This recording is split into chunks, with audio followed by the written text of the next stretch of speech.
तीन पहाड़ियों के दरमियान एक ऐसी वादी थी जहां वक्त ठहर सा गया था। इस वादी में एक शानदार महल मौजूद था जिसे लोग भोर महल कहते। ये महल अपनी खूबसूरती और तलस्माती शान के बायस दौर दौर तक मशहूर था। इसकी दीवारें सोने के फूलों से सजी थीं, जिन पर किरण पड़ती तो पूरा महल जैसे आसमानी चमक से जगमगा उठता। महल के सहन में रंग बिरंगे परिंदे आजादाना उड़ते, तितलियां हवा में नाचती होती और हर तरफ ऐसी खुशबू बसती थी जो दिलों को पूरी वादी तक महका देती। ये वो जगह थी जहां दुख का साया भी आने से डरता था। इसी महल में कामरान और उनकी खूबसूरत लेकिन सादा दिल बीवी मलका नूरीन रहते थे। दोनों एक दूसरे से बेहद मोहब्बत करते थे। उनकी मोहब्बत की मिसालें पूरी सल्तनत में दी जाती थीं। लेकिन उस मोहब्बत भरी जिंदगी में एक कमी थी, की कमी। दोनों मियाँ बीवी की सिर्फ एक ही दुआ थी कि अल्लाह उन्हें एक बच्चा अता करे। हर रात वो महल के बैठकर आसमान की तरफ देखते और दिल ही दिल में उम्मीद को जिंदा रखते।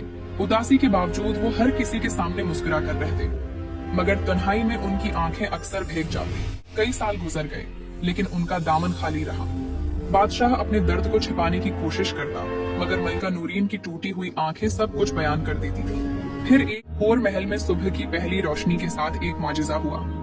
महल की नर्सें भागती हुई आईं और ऐलान किया कि महल में एक बच्ची पैदा हुई है। वो बच्ची न किसी के पेट से थी और न किसी ने उसे महल में लाया, वो बस मिल गई थी, जैसे आसमान ने खुदी हो। बादशाह और मलका हैरान थे, मगर उनके दिल खुशी से भर गए। बच्ची का रंग सानुला था, आंखें बड़ी और शरारती और हाथ पांव छोटे छोटे। मलका ने उसे सीने से लगाया और नाम रखा जीनी। पूरे महल में जश्न हुआ। गांव वालों को खाना तकसीम किया गया। पहली बार होर महल में इतनी रंगीनी देखी गई। हर शख्स को लग रहा था जैसे खुशी खुद एक परी बनकर महल में उतर आई। वक्त गुजरता गया, जीनी बड़ी होती गई। वो चंचल, बातूनी और ज़हीन थी, मगर उसकी एक कमजोरी थी, अपनी जाहिरी शक्ल से नफरत। उसका रंग सानोला था, जबकि महल के लोग गोरी रंगत को पसंद करते थे। जब भी वो आईना देखती, उसे आईना तोड़ देती। उसने आहिस्ता आहिस्ता अपना चेहरा डूबते से छिपाना शुरू कर दिया। कभी घूंघट करती, कभी अपना कमरा बंद करके बैठती।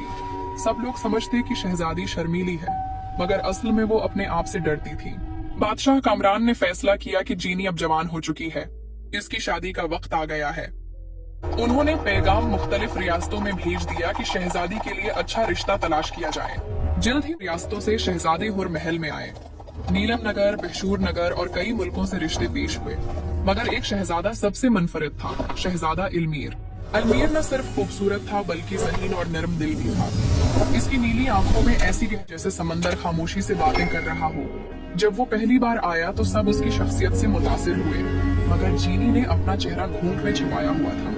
वो अल्मीर को देखकर सोच, काश में भी इतनी खूबसूरत होती कि बगैर डर के अपने चेहरे का घूंघट उठा सकती। जैनी के साथ एक खादमा रहती थी, लायला।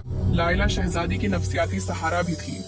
वो नाजुक, हुसैन, दूध जैसी सफेद रंगत वाली और नीली आंखों वाली लड़की थी, लेकिन उसका दिल इंतहाई पाक था।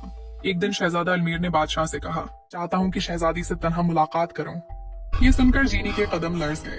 अगर उसने मेरा चेहरा देख लिया तो वो मुझे कभी कबूल नहीं करेगा। गुस्से और खौफ में जीनी ने लायला से कहा, आज से तुम मेरी जगह जाओगी, तुम शहजादी बनकर अगलोगी। लायला ने हैरानी से कहा, यह धोखा है, मगर जीनी ने सख्त लहजे में हुक्म दिया, ये शहजादी का हुक्म है।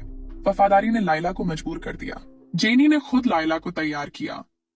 नीला लिबास, चांदी के जीवर, बालों में सुनहरी पन्ने, होंठों पर हल्की गुलाबी चमक।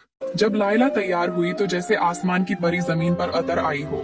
बाग में फव्वारे के पास मीर ने पहली बार लायला, जिसे वो जीनी समझ रहा था, को देखा तो उसके दिल की धड़कन रक सी गई। क्या मैं आपका चेहरा देख सकता हूँ? लायला ने मना किया, मगर अल्मीर ने मोहब्बत जीत ली और उसका घोंघट उठाया और वो देखता ही रह गया। रोज मुलाकातें होने लगीं। लायला की सादगी, नरमी और गुफ्तगू ने अल्मीर का दिल जीत लिया। वो उससे सच्ची मोहब्बत करने लगा।